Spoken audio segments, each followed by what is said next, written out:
Hello and welcome back to another KCC video. I'm Rob and I hope you're having a wonderful day today. Today, we're gonna jump into some malicious compliance. Before we start, we're getting really close to that 100,000 subscriber mark, so if you're not subscribed yet, make sure you hit that button and drop a like on the video. It really helps us out in the YouTube algorithm.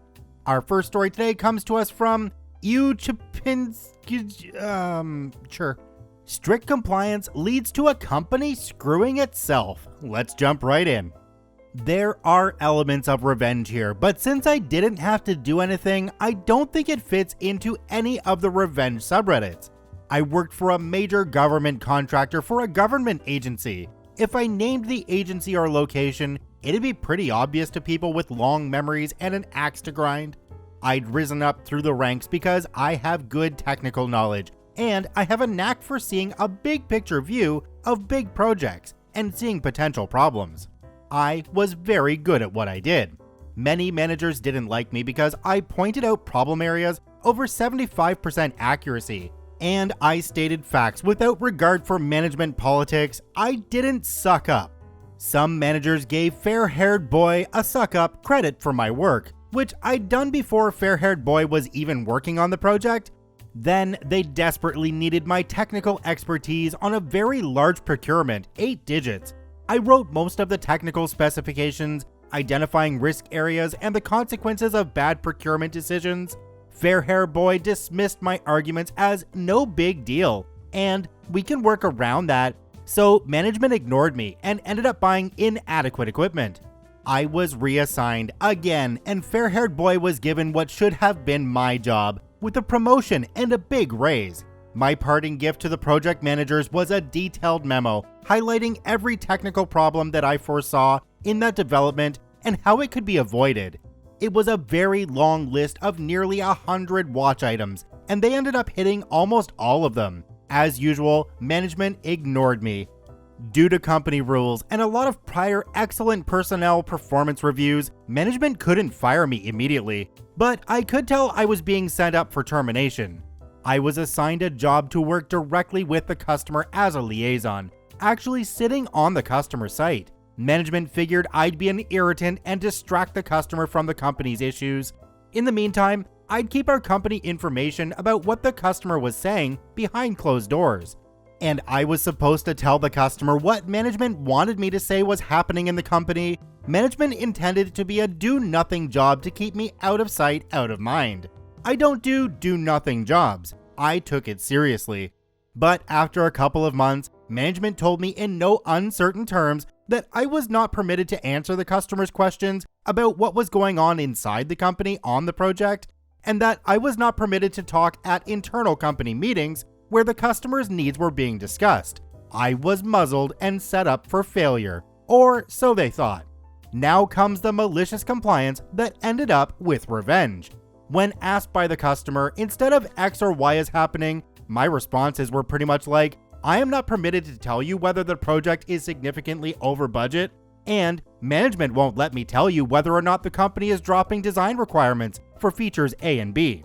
I explicitly complied with the management's directive of not answering the customer's questions, but I slipped in enough hints in my non-answers that the customer knew where to look and what questions to ask.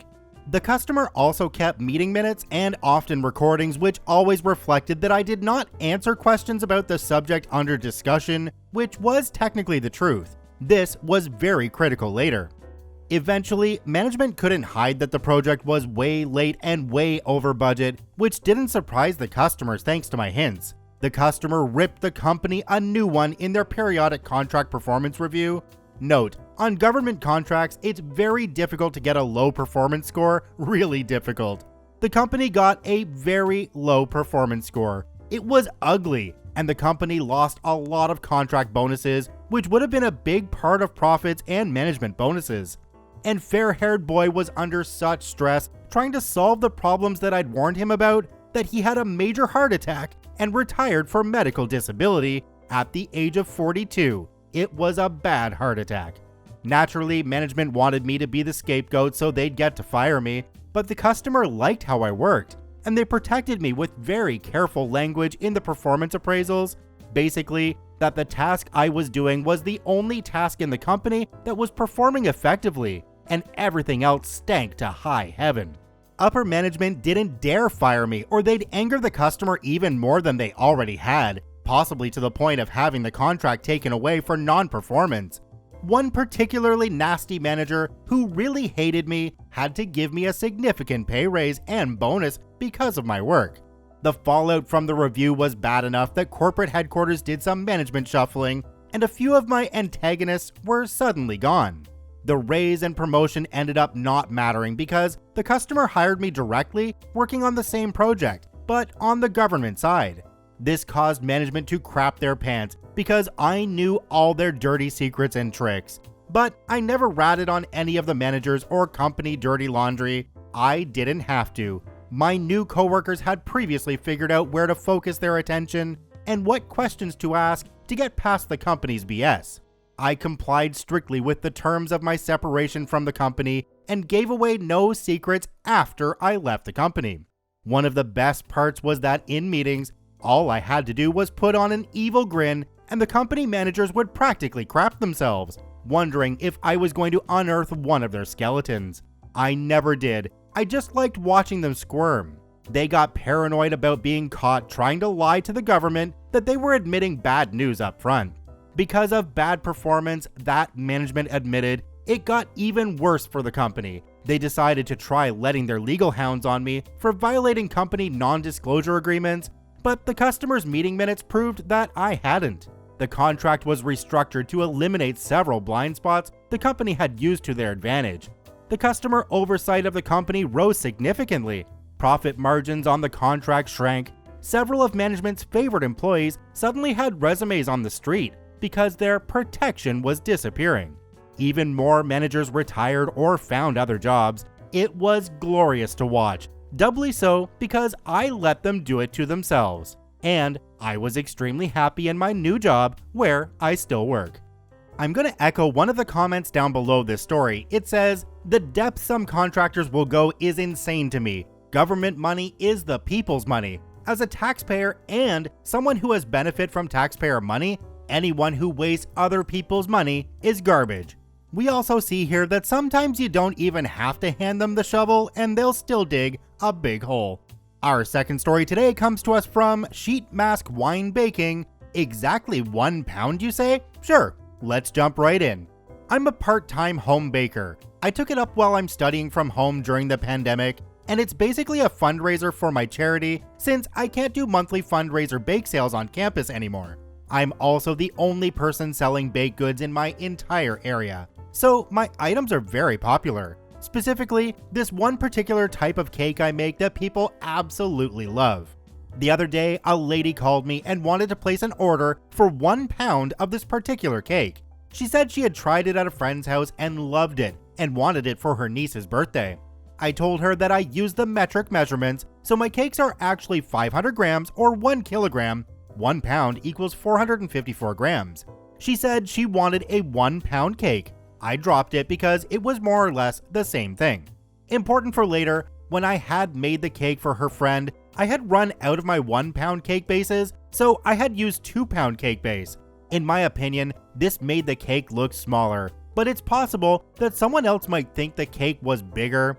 Edit: to clear up some confusion, cake base is the cardboard on top of which you put the cake. I used 2 sizes. 9-inch diameter base for my small cakes, 500 grams, and 12-inch diameter base for the big cakes, 1 kilogram. When the lady's friend ordered, I had run out of the smaller base, so I used the 12-inch base for the 500-gram cake. After I took the order and quoted the price to her, she started giving me more instructions. The birthday girl is 16, so decorate it according to a 16-year-old girl. I know, super vague. Add XYZ stuff to it, write 4 different things on the cake. I explained to her that all this is not included in the base price, and the kind of topping she wanted would make it a lot heavier and pricier. She said, make it a 1 pound cake for the 1 pound cake price. Okay, I get the hint. You want a 1 pound cake with those specific customizations. So I made it just that, removed some of the ganache, made thinner layers so I could incorporate her additions and still keep it at exactly 454 grams. No more, no less.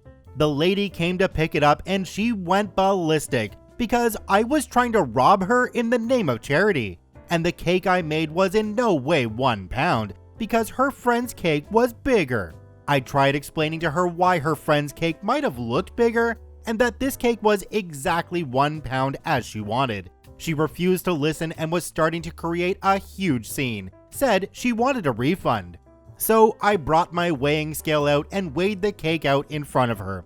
454 grams exactly. The lady saw and went, "Aha, I was right. You're trying to cheat me. It's 50 grams less." I said, "No, it's exactly 1 pound, like you wanted." I opened up Google Converter and showed her that 1 pound is in fact 454 grams, not 500. I opened WhatsApp and showed her the message where I told her I make 500 gram standard cakes, and she said she doesn't care, she wants 1 pound. She was a bit gobsmacked and said I should have had some professional courtesy and made it 500 grams, and I am trying to cheat her. I had it with her. I told her, "Ma'am, you wanted exactly 1 pound cake. You said it to me 4 times. So you can take this exactly 1 pound cake, or you can take your refund and leave. I can find other people who would want to buy a 1 pound cake." She took her 1 pound cake and left, saying she will never buy anything from me again and make sure to let others know too. Later, her niece followed my page on Instagram and dropped me a message apologizing for her aunt. She said it was the best cake she had ever had, and she will surely tell everyone about my bakery. Ah yes, the Karen scream. You're cheating me by giving me exactly what I demanded. Get bent, Karen. Our last story today comes to us from PurpleFlavored Cherry. You don't want to tell me where you are? Fine, you're not getting your dinner. Let's jump right in. I work at a hospital as a receptionist and admissions person. It's as rough and chaotic as you'd think it is. Anyways, a lot of people don't like hospital food, and so they order a delivery service to have food brought to them. That's fine, but the delivery person can't actually come up to the room. It has to be left with us, and we fill out a form and take it to the patient. There is one piece of information that is so incredibly important: your room number. For those who may not know, delivery people only see your first name and last initial, and that's all the information they can give me. So if I don't have your room number, chances are I will not be able to find you based off of just your first name. A few nights ago, a delivery man came in with $30 to $40 worth of food. The name was a super generic male name like John A., obviously not the real name, and of course, no room number. I asked the delivery man if he could call the customer, and he said that he would. When the customer picked up, before he could even say hello, I heard some yelling on the other end. The delivery man let me know what the customer said. "Why are you calling me? I don't want to talk to you. Leave it with the front desk and leave me alone." You don't want to talk to us? Even when we're trying to find you so we can bring you the food that you paid for? Fine. I very happily let the delivery man know that I would take it from there, and I placed the food on the counter where deliveries go, and it sat there for 4 hours. The food got cold, and the milkshake turned into a sugary, lukewarm slime. But it gets better. 4 hours later, a nurse came down and asked if we had food for a John A. I told her we did and showed her the bag of food. She examined the receipt and said, "Oh, he can't have any of this. What did he buy? 2 burgers, a chili dog, a side of fries, and a large chocolate milkshake." If he wasn't a jerk and gave us his room number, there's a solid chance that someone would have delivered it to him without his nurse realizing what he got. But because he decided he was too good to speak to us lowly peasants, he had to send his nurse to collect his very cold food that he had been waiting for, only to have it taken away. I'm willing to bet this is some kind of cardiac patient, and you know if they're trying to order this food into the hospital when they're having a major cardiac issue, that they're just gonna do the same thing when they get out, and they're just not gonna get better. Check out the OPs in the description below, and thanks for watching. Bye-bye.